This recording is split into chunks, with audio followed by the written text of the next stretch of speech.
আমাকে বিয়ে করবে?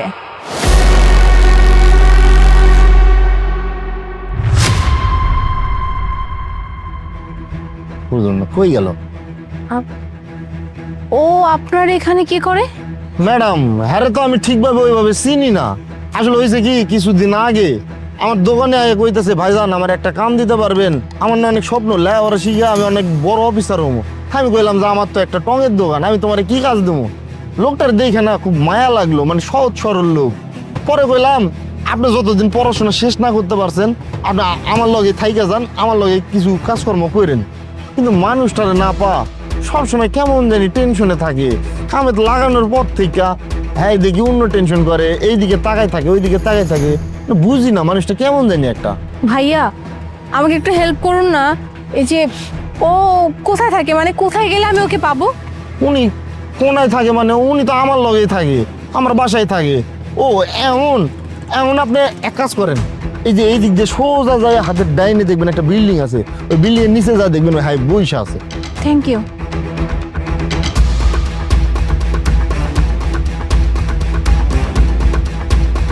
আর কত পালাবে আমার থেকে? কতটা ভাগবে? কে আপনি আর এখানে কি চান? আমার মাথায় হাত দিয়ে কসম খেয়ে বলো যে আমাকে চিনো না। আরে কি কি করছেন আপনি? আমি আমি আমি কোনো কসম টসম খেতে পারবো না। কেন আসছি মানে? আবার এটা জিজ্ঞেস করতেছ আমি কেন আসছি? গত 3 মাস যাবত আমি তোমাকে খুঁজতে খুঁজতে পাগল হয়ে গেছি। এমন কোনো জায়গা নাই যেখানে গিয়ে আমি তোমার খোঁজ নেই। তোমার ফ্রেন্ড সার্কেল যে আছে সবার কাছে গিয়ে তোমার কথা জিজ্ঞেস করছি, কিন্তু কেউ কিচ্ছু বলতে পারে নাই। আর প্রত্যেকটা দিন আমি শুধু এই আশায় ছিলাম, এই বুঝি তুমি ফিরে আসবে, এই বুঝি তুমি ফিরে আসবে। কিন্তু না, তুমি ফিরে আসো নাই। কিন্তু আজকে যখন আমি তোমাকে দেখছি, আমি তো তোমাকে কোনোভাবেই হাতছাড়া করতে পারবো না। আবার বলতেছো আমি কেন আসছি, তাই না? হ্যাঁ, কেন কেন তুমি আমার জীবন থেকে চলে গেছিলে? আর কেন তুমি আমার বাসায় যাও নাই? তো আমি কি করতাম বলো? আমার তো কিছু করার ছিল না। আমি তো গিয়েছিলাম তোমাদের বাড়িতে, কিন্তু তোমার বাবা আর মা আমাকে অপমান করে বাড়ি থেকে বের করে দিয়েছিল। বলেছিল যেদিন আমার মেয়ের যোগ্য হয়ে উঠতে পারবি সেদিন আমার মেয়ের অধিকার চাইতে আমাদের বাড়িতে আসবি। তারপর থেকে তো আমি তোমার সঙ্গে সমস্ত যোগাযোগ বন্ধ করে দিই। এরপর আমি এই শহরে চলে আসি। আমি তো খুব বেশি পড়ালেখা করিনি। এই শহরে আসার পর ভাবতে থাকলাম কি করব আমি, আমাকে তো জীবনে কিছু একটা করতে হবে।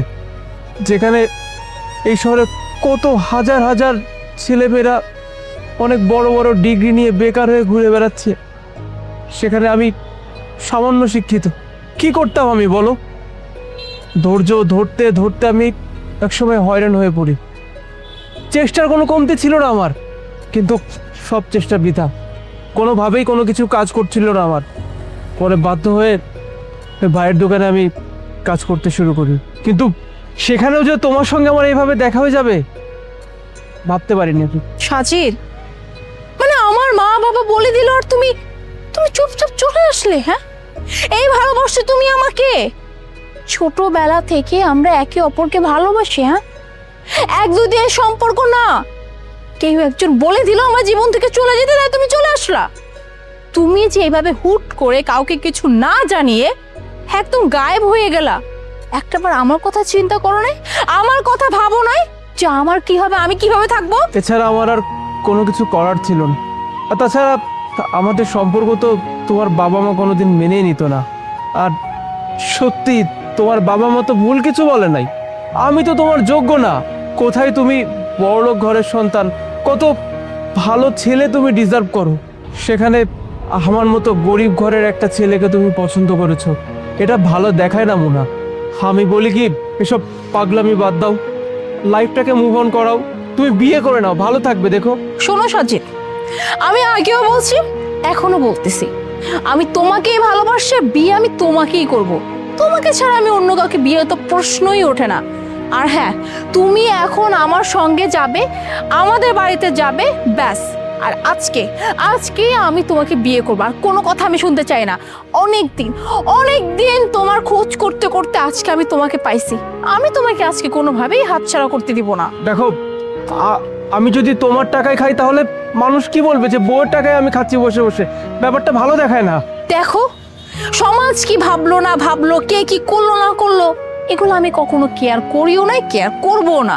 আর দ্বিতীয় কথা, তোমার ইনকামের, তুমি তো সারা জীবন এরকম থাকবা না। হ্যাঁ, তুমি ট্রাই করলে অবশ্যই কিছু করতে পারতে, বাট তুমি সে ট্রাইটা করো না। তুমি কি করছো? হ্যাঁ, জাস্ট আমার মা বাবা বলছে তুমি চলে আসছো। শোনো, আজকেই তুমি বাসায় যাবে আমার, আর আজকেই বিয়ে হবে। আর হ্যাঁ, আমি বাসায় অলরেডি বলে দিছি যে বিয়ে আমি যদি করি সেটা সাজিদকেই করব, এছাড়া আমি কাউকে বিয়ে করব না।